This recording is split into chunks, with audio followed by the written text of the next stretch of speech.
আসসালামু আলাইকুম। আমি ডাক্তার মঞ্জুর মোর্শেদ। আজ আমরা কথা বলবো সিগারেট বা ভেপিং নিয়ে, যা অনেক তরুণ ভাবছেন এটি একটি নিরাপদ বিকল্প। অনেকে বলে ভেপে তো ধোঁয়া নেই, স্মোকিং হয় না, এতে তামাক নেই, তাই ক্ষতি কম। কিন্তু সত্যটা কি আসলেই এমন? প্রথমে আসি, সিগারেট আসলে কি?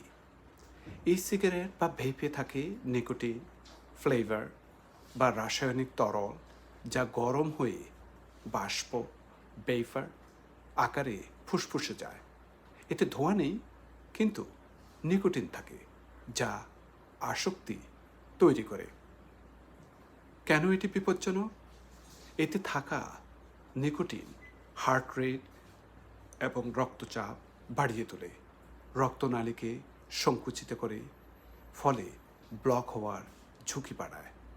এবং এতে কিছু কেমিক্যাল যেমন ফর্মালডিহাইড, অ্যাক্রোলিন, যা হার্ট এবং ফুসফুসের কোষ ক্ষতিগ্রস্ত করে। গবেষণায় কি বলেছে একটু আসি জেনে নিই। নতুন গবেষণায় দেখা গিয়েছে যারা ভেপিং করেন তাদের হার্টের প্রদাহ, ইনফ্ল্যামেশন এবং অক্সিডেটিভ স্ট্রেস অনেক বাড়িয়ে তোলে। এটি হার্ট অ্যাটাক এবং স্ট্রোকের সম্ভাবনা অনেক বাড়িয়ে তোলে। যদিও এটি ধোঁয়াওয়ালা সিগারেটের তুলনায় কোড অ্যান্ড কোড কম ক্ষতিকর, তবুও এটি নিরাপদ বিকল্প নয়। এটি তরুণ প্রজন্মের জন্য একটা ফাঁদ। ভেপিং এখন ফ্যাশন। অনেকেই ফ্লেভার পছন্দ করেন, ম্যাঙ্গো, লেমন ইত্যাদি ইত্যাদি ফ্লেভার। কিন্তু এতে নিকোটিন লুকিয়ে থাকে, যা মস্তিষ্কে আসক্তি তৈরি করে। অল্প বয়স থেকেই হাড় এবং ফুসফুসের ক্ষতিগ্রস্ত হতে শুরু করে।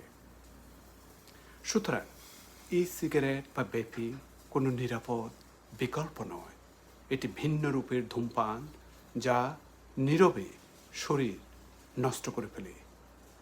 এতে ধোঁয়া নেই, কিন্তু অনেক পয়জন আছে, বিষ আছে। তাই আমি তরুণদেরকে বলবো, ফ্যাশনের জন্য নয়, জীবনের জন্য বাঁচুন। ধূমপান বা ভেপিং দোনোটাই পরিত্যাগ করুন, দোনোটাই জীবন থেকে সরিয়ে ফেলুন। এখনই সেরা সময়। সুতরাং নো বলুন স্মোকিংকে, নো বলুন ভেপিংকে।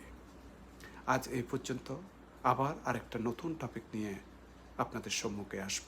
সে পর্যন্ত আল্লাহ আপনাদের সবাইকে সুস্থ রাখুন, ভালো রাখুন। Thank you.